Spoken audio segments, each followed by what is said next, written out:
Mr. President, we hear from a lot of people who see these briefings as sort of happy talk briefings. And No happy talk today. you and some of the officials paint a rosy picture of what is happening around the country. If you look at some of these questions, do we have enough masks? No. Do we have enough tests? No. Do we have enough PPE? No. Why would you say no? Do we have I think enough the medical answer is equipment? yes. I think the answer is yes. Who said no to that?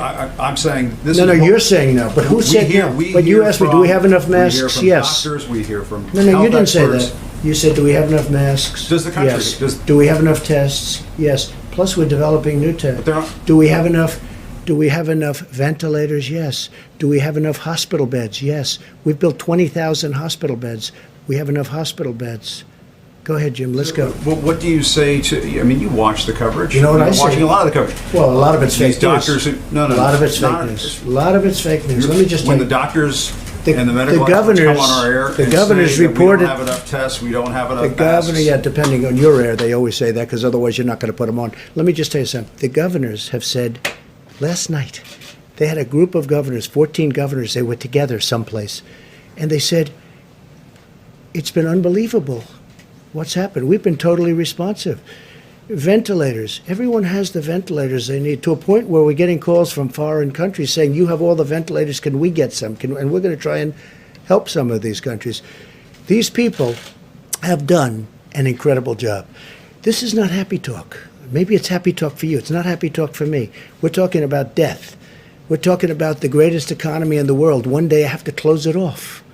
And we did the right thing because maybe it would have been 2 million people died instead of whatever that final number will be, which could be 60, could be 70, could be 75, could be 55.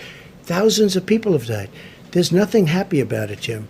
This is sad talk. This is the saddest, these are the saddest news conferences that I've ever had. I don't like doing them. You know why? Because I'm talking about death. I'm talking about taking the greatest economy ever created. We had the greatest numbers we've ever had in almost every aspect of economics, from employment to companies. Look at the airlines. They were having the best year. Now all of a sudden we have to save them. Okay? There's no happy talk, Jim. This is the real deal. And I've got to make the biggest decision of my life. And I've only started thinking about that. I mean, you know, I've made a lot of big decisions over my life. You understand that. This is by far the biggest decision of my life because I have to say, okay, let's go. This is what we're going to do. When you have hospital administrators. Sure. But you have many doctors that say unbelievable job. I watched this morning, and I watched a certain network, and it wasn't Fox, and you had doctors saying that we've done an incredible job. You just read off these no, no, no. Well, we have ventilators, we have equipment, we have beds. How about beds? I mean, Governor Cuomo just told me a little while ago he's got plenty of beds. In fact, they're having a hard time filling Javits Center. We built them 2,900 beds. So that's not a fair question. When you're Jim, look, sanitizing masks and Jim, you're talking about reusing PPE, obviously no, you don't have enough. no, excuse me. We have masks. We have everything. And we were trying to get ready for the surge. And a lot of people said it will never happen. Deborah said it. You'll never need that many beds. They said we needed 40,000 ventilators. 40,000. It's like building a car. 40,000 ventilators. People said, I felt it too. You'll never need that many. Guess what? We're the envy of the world in terms of ventilators. Germany would like some. France would like some. We're going to help countries out. Spain needs them desperately. Italy needs them desperately. Mexico needs them desperately. He asked me last night, would it be possible to get 10,000 ventilators?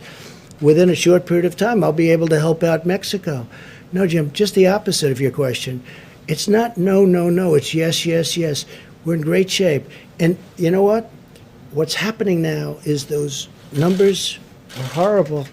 But take a look at the number of beds. We have beds available all over New York. New York really being the epicenter. New York has experienced something that has been absolutely horrific. I saw Hart's Island yesterday. I saw those people being buried yesterday. Fortunately, we have the beds, and you can speak to Mayor de Blasio, you can speak to Governor Cuomo. People can't even believe the job we've done. They can't even believe it. And I give tremendous credit to the military. There's been a military operation with private people. Wait a minute, wait. I give tremendous credit to our military, to the Army Corps of Engineers, to FEMA, to these people. The job they've done is incredible. And you shouldn't be asking that kind of a question. Jim, honestly. Had the country been better Okay, look, prepared, I really don't believe you're that onset bad a of guy. this. You shouldn't be asking that kind of a question. You should say, you know what? It's been really incredible what's been That's the happening. reality. Jim, nobody's asking. What governor, tests. let me ask you this. That's not enough What tests for everybody governor, around the country. we have more tests than anybody in the world. We have every, enough for what's needed right we have now. virtually every country in the world calling us, asking us, how do we get these tests that you have? Your testing is the best in the world. How do we get it? They've done a fantastic job. And when you ask a question like that, it's very insulting to a lot of great people. Okay, one more, please.